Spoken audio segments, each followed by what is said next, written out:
Middle east के अंदर युद्ध का एक और मोर्चा खोल गया है। इजराइल ने ईरान के कई परमाणु और सेना के ठिकानों पर हमले किए। जवाब में ईरान ने भी इजराइल पर ड्रोन हमले किए। इजराइल और ईरान के बीच छिड़ी इस लड़ाई का असर दुनिया भर के बाजारों पर पड़ रहा है। सुरक्षित निवेश के तौर पर गोल्ड की डिमांड फिर से बढ़ती हुई दिखाई दी। ग्लोबल मार्केट में गोल्ड का भाव $3450 के ऊपर है, जो कि 6 हफ्तों का ऊपरी स्तर है। इधर घरेलू वायदा बाजार यानी एमसेक्स की बात करें तो गोल्ड की कीमतें एक बार फिर से 1 लाख रुपए के ऊपर पहुंच गई। दोनों देशों के बीच इस तनाव का सबसे ज्यादा असर कच्चे तेल पर पड़ा। ब्रेंट क्रूड की कीमतें फिर से $80 की तरफ बढ़ रही हैं। कीमतों ने $78.53 पर बैरल का ऊपरी स्तर छुआ, जो कि जनवरी के बाद सबसे ज्यादा भाव है। इसी तरह WTI क्रूड की कीमतों ने $77.62 की ऊंचाई को छुआ, जो कि जनवरी के बाद सबसे ऊंचा भाव है। तनाव की वजह से मिडिल ईस्ट में कच्चे तेल की सप्लाई बाधित होने की आशंका है, जिसकी वजह से कीमतों में ये उछाल देखने को मिला। उधर तनाव की वजह से वैश्विक शेयर बाजारों में भारी गिरावट देखने को मिली। सर, शुरुआत करना चाहेंगे जो अभी जंग की स्थिति है, वहां पर क्या अपडेट निकल के आ रही है, अभी की क्या स्थिति देखने को मिल रही है? जंग को लेकर सुबह सुबह भारतीय समय के अनुसार बड़े तड़के सुबह ईरान ने हमला किया था। पृष्ठभूमि ये थी कि कल इंटरनेशनल एनर्जी एजेंसी ने इस बात की पुष्टि की थी कि ईरान ने अपने पास ऐसा यूरेनियम जुटा लिया है जिससे बम बनाया जा सकता है। और उसके बाद आपको याद होगा, कल हमने चर्चा में भी बताया था कि अमेरिका ने अपने अधिकारियों को ईरान छोड़ने की और तेहरान छोड़ने की इजाज़त दी थी। और उसके बाद इस बात की संभावना बनने लगी थी कि कोई ना कोई कार्यवाही ईरान पर हो सकती है, और वैसा ही हुआ। इजराइल ने आज तेहरान पर हमले किए। नतांज का जो यूरेनियम संयंत्र है उस पर सीधे हमले किए। तेहरान में रिवोल्यूशनरी गार्ड का मुख्यालय जो मुख्य सैनिक मुख्यालय है उस पर हमला हुआ है, और मिसाइल फैक्ट्रियों पर हमला किया गया, जिसमें IRGC के चीफ हुसैन सलामी के मारे जाने की खबर है। इजराइल ने बड़ी प्रिसीजन स्ट्राइक की है विपुल, तेहरान में खासतौर से न्यूक्लियर संयंत्रों पर सीधी स्ट्राइक की। हालांकि माना जा रहा है कि ईरान को ये पता था कि इस तरीके की स्ट्राइक हो सकती है, तो कितना नुकसान हुआ इसकी जानकारी अभी नहीं मिली है। दूसरी बड़ी चीज ये हुई कि अमेरिका ने इस हमले से दूरी बना ली। अमेरिका ने कहा कि हमारा इससे कोई मतलब नहीं है। हालांकि अमेरिका के संकेतों के बाद ही, क्योंकि अमेरिकी राष्ट्रपति ने और अमेरिका में ये बात 2-3 दिन से लगातार एजेंसियों की तरफ से कही जा रही थी कि अमेरिका हमला करेगा, इजराइल इस पर हमला करेगा या नहीं, लेकिन ऐसा अमेरिका की तरफ से सीधा हमला नहीं हुआ। इजराइल ने उस पर ये सीधी कार्रवाई की।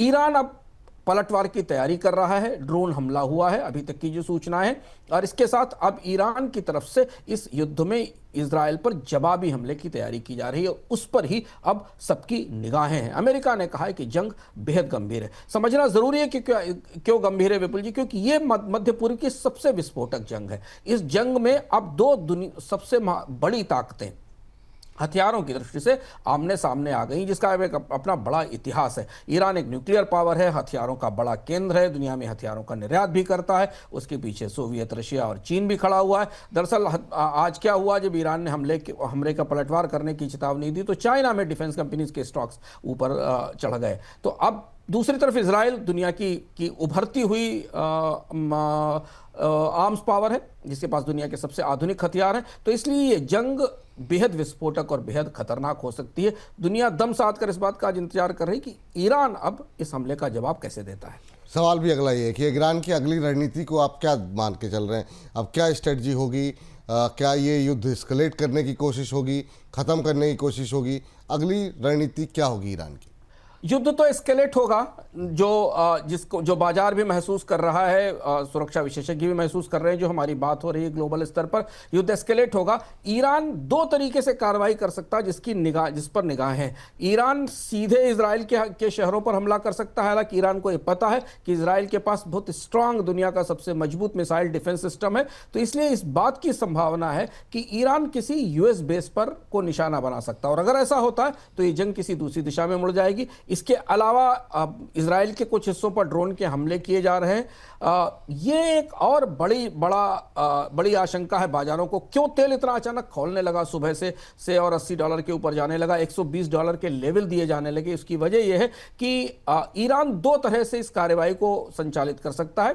हिजबुल्लाह हूती और जो तमाम मिलिशिया ऑर्गेनाइजेशन है जो पहले से इजराइल के साथ भिड़े हुए हैं, उनको और ज़्यादा सहायता, उनको और ज़्यादा हथियार देकर इजराइल पर हमले बढ़ा सकता है। और इसके अलावा हॉर्मुज स्ट्रेट, जिस हॉर्मुज स्ट्रेट से बड़ा ऑयल ट्रैफिक पास होता है, उसे रोक सकता है, उसे बंद कर सकता है। और अगर हॉर्मुज स्ट्रेट बंद हुआ तो दुनिया का 20% ऑयल ट्रांजिट रुक जाएगा, और ईरान की धमकी भी है कि इसे बंद कर देंगे। और अगर ऐसा होता है तो कच्चे तेल की कीमतों में जबरदस्त तेजी आएगी, और ये उसी का खतरा है जिसे आज बाजार ने भांप लिया था। अमेरिका इस पे फंसा हुआ है, इजराइल को समर्थन करे या रीजनल वार को बढ़ने दे। अभी अमेरिका की तरफ से इस मामले में खुलकर कोई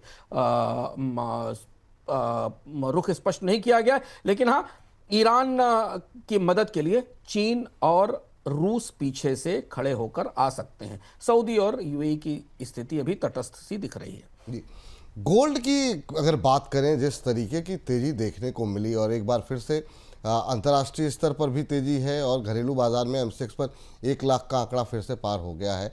1 लाख का आंकड़ा आज हम देखे हमने पार होते हुए। यहाँ से क्या तस्वीर अब बनती हुई दिखाई दे रही है? क्या और तेजी आएगी सर?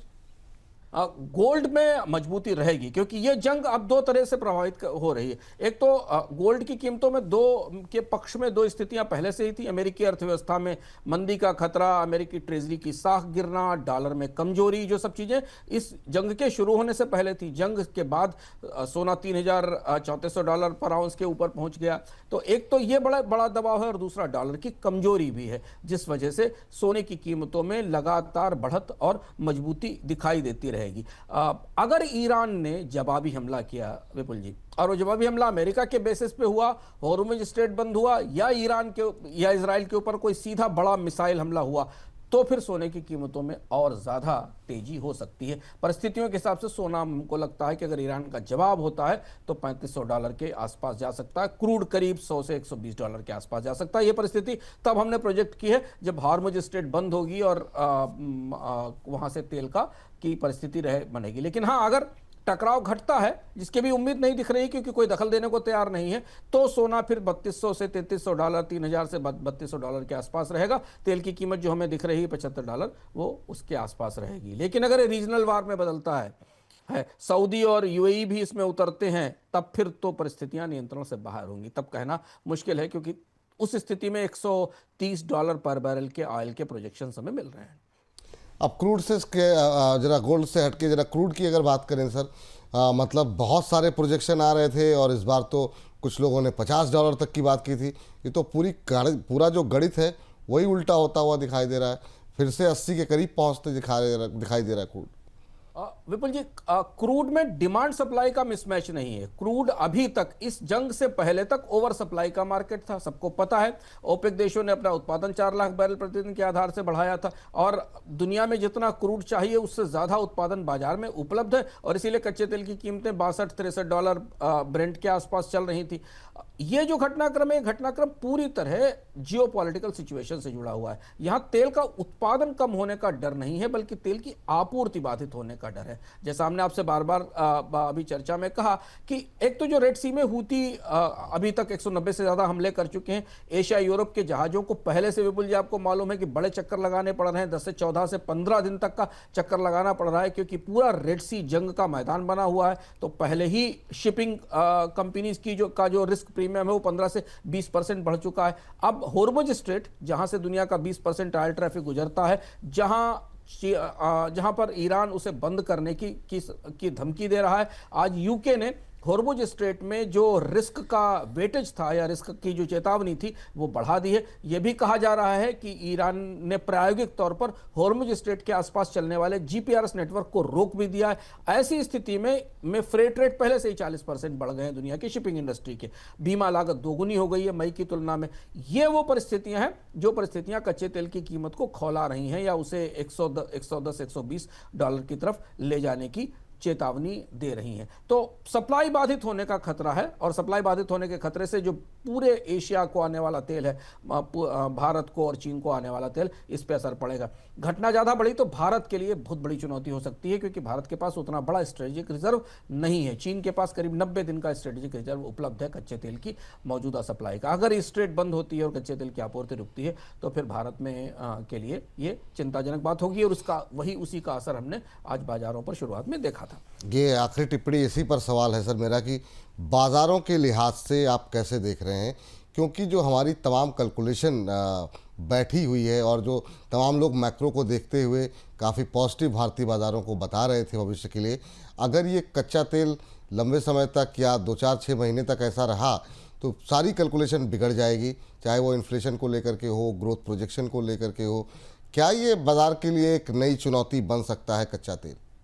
बिल्कुल नई चुनौती है, और इससे बिल्कुल इनकार करना मुश्किल है। मैक्रोस के पिक्चर्स में ऑयल भारत के लिए हमेशा से बड़ा चुनौतीपूर्ण रहा, और पूरा इतिहास अगर आप देखें, मध्य पूर्व में जब भी कोई बड़ा संघर्ष हुआ है जिसमें कोई बड़ी ताकतें शामिल हुई हैं, तो कच्चे तेल की कीमतें बढ़ी हैं और उसका असर भारतीय अर्थव्यवस्था पर नकारात्मक रूप से पड़ा है, और इसीलिए शेयर बाजार इसको लेकर आशंकित है। सारी परिस्थितियां हमने आपके सामने खोलकर रख दी कि जो संभावना है ईरान का पलटवार अब इसको तय करेगा कि ये किस दिशा में जाता है, और ईरान कितना बड़ा और कितना भयानक पलटवार करता है और अपनी स्ट्रेटेजिक रिसोर्सेज का कैसे इस्तेमाल करता है, इस पर निर्भर होगा कि क्या परिस्थिति है। लेकिन कच्चे तेल का बाजार संकेत दे रहा है कि ये इसकी कीमतें आने वाले समय में बढ़ सकती हैं। आज भी $80 के करीब करीब तक तेल पहुंच गया था। दूसरी महत्वपूर्ण बात यह कि फिलहाल अभी जब हम इसको आपके सामने इस कार्यक्रम को लेकर आए, तब तक दुनिया के सारे रक्षा प्रेक्षक, विशेषज्ञ, जो भी सूत्र हमारे उपलब्ध हैं अलग अलग जगह, वो हमें ये बता रहे हैं कि ये जंग तत्काल रुकने वाली नहीं है। इजराइल ने कहा है कि जब तक कोई ईरान की परमाणु क्षमताओं को ध्वस्त नहीं कर देगा तब तक वो नहीं रुकेगा। ईरान इसका पलटवार करने की शुरुआत कर रहा है। तो अभी तो ये शुरुआत है, और आज शुरुआत के दिन हमने ही देखा कि सुबह $64 से कच्चा तेल करीब करीब $77-78 तक चढ़ गया। तो कितनी सेंसिटिविटी है, कितना दबाव है इसका, ये हमें दिखाई पड़ सकता है इस एक कमोडिटी के मामले में। तो फिंगर्स क्रॉस्ड है, बाजार हुक पर रहेगा, चूंकि बाजार को अभी 2 दिन मिलेंगे। सोमवार को से कारोबार शुरू होगा। अगले 48 घंटों में इस जंग में काफ़ी कुछ घटनाक्रम होंगे जिन पर हमारी और आपकी निगाह रहेगी। एक चीज़ सर आपसे लास्ट कमेंट जानना चाहेंगे, क्या हम ये मान के चलें कि मतलब विदेशी जो है वो हमसे ज़्यादा समझदार थे, उनको इस बात का आभास था, क्योंकि इतने बड़े बड़े कदम उठाए गए जो है आरबीआई की तरफ से, और ओवरऑल पिक्चर जितनी पॉजिटिव भारतीय इकोनॉमी को लेकर दिखाई दे रही थी, एग्रेसिव बाइंग नहीं रही एफआईज की तरफ से। 2 दिन खरीदा फिर बेचा, 2 दिन खरीदा फिर 4 दिन बेचा, तो ये कहीं ना कहीं लोगों के मन में सवाल भी उठ रहा था, आखिर में एफआईज अग्रेसिव बाइंग क्यों नहीं कर रहे हैं, अब तो सब कुछ पॉजिटिव है। क्या वो ये सिचुएशन को पहले उन्होंने पढ़ लिया था, वो ज़्यादा समझदार निकले? विपुल जी, सिचुएशन को उन्होंने पढ़ लिया था, हम भी पढ़ सकते थे। ये सबको पता था कि ईरान और इजराइल के बीच जंग लगभग सुनिश्चित है, तय है। ये किसको नहीं पता था? हम अति उत्साह में अगर हमारे निवेशक चीज़ों को नहीं पढ़ पाए, सोवियत रूस ने 2 हफ्ते पहले इस बात की चेतावनी दी थी कि अगले 2 हफ्ते में ईरान और इजराइल के बीच जंग हो जाएगी। अमेरिका ने करीब 3-4 दिन 5 दिन पहले कहा था। डोनाल्ड ट्रंप ने मार्च में कहा, यह बात कही थी कि अगर ईरान ने अपने न्यूक्लियर कार्यक्रम को नहीं रोका तो वहां तनाव बढ़ सकता है। तो अभी जब दुनिया में जंग के 2-2 मोर्चे खुले हुए हैं, रूस और यूक्रेन का, ईरान और इजराइल का, तो स्वाभाविक सी बात है कि बाजार में वो दबाव बने रहने थे। तो आप कह सकते हैं कि विदेशियों ने जियोपॉलिटिकल सिचुएशन को बेहतर ढंग से समझा। हम थोड़ा ज्यादा उत्साह में थे तो हमने उसको इग्नोर किया, हमने उसको नकारने की कोशिश की भारतीय निवेशकों ने। लेकिन ये परिस्थितियां ऐसी कोई गोपनीय नहीं थी, सबको पता था कि जो परिस्थितियां हो रही हैं वो सामने दिखाई दे रही हैं। अच्छा, अब युद्ध जिस परिस्थिति में पहुंच रहे हैं ना विपुल जी, एक बात और समझना जरूरी, विदेशी निवेशकों के नजरिए से 2 विदेशी निवेशकों से हमारी बात हो रही थी जो मुंबई में यहां काम कर रहे हैं। युद्ध जिस परिस्थिति में पहुंच रहे हैं वहां उन्हें रुकवाने का कोई तंत्र सक्रिय नहीं है, ध्यान रखना जरूरी है। यूनाइटेड नेशंस बिल्कुल डिफंक्ट है। रुकवाने वाली जो बड़ी ताकतें हैं दुनिया की, चाहे वो अमेरिका हो या रूस हो, वो खुद ही किसी न किसी संकट में मुब्तला है। डोनाल्ड ट्रंप अपने देश के भीतर इमिग्रेशन के प्रोटेस्ट में, टैरिफ में फंसे हुए हैं। रूस एक ताकत के तौर पर अब कमजोर पड़ चुका है। तो जो जंग शुरू हो रही है वो जंग अब लंबी खींच रही है, उन्हें रोकने की समाप्त करवाने की कोई संभावना नहीं। और सबसे बड़ी बात है कि रूस और यूक्रेन में शांति समझौते की तमाम कोशिशें मुंह के बल गिरी हैं और जंग वापस लौट आई। इसलिए बाजार को विदेशी निवेशक और ज्यादा डरे हुए हैं कि एक बार ये अगर शुरू होता है तो एस्केलेट होकर किस दिशा में जाएगा ये तय करना मुश्किल है, क्योंकि दुनिया में शांति स्थापित करने का कोई तंत्र अभी फिलहाल उपलब्ध नहीं है।